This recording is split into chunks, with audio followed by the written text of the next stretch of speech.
Welcome to my chambers. Late last week, Hillary Clinton held a telephone conference call with her major supporters, sort of a post-mortem after her campaign. And she blamed her defeat on FBI Director James Comey. She should have blamed it on herself. Yes, the FBI was wrong to have injected itself at the time and in the manner that it did. But that is not the reason that Mrs. Clinton lost. Mrs. Clinton lost because she failed to keep safe the secrets that were given to her in her capacity as Secretary of State. And that rattled and rankled a lot of voters.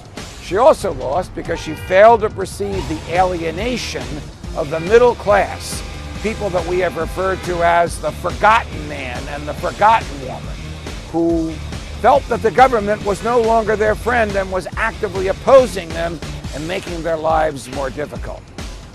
She does have a point with respect to the FBI, which should never have injected itself so politically in the campaign. When Director Comey announced that Mrs. Clinton would not be indicted, he didn't have the authority to do that. His job is to present evidence, gather evidence, and present it to the Justice Department, and the Justice Department decides whether or not a person is going to be indicted and prosecuted. That's not a decision for the FBI to make. But when he made that decision on his own, and then proceeded to announce and characterize the evidence against Mrs. Clinton, he caused a firestorm against him.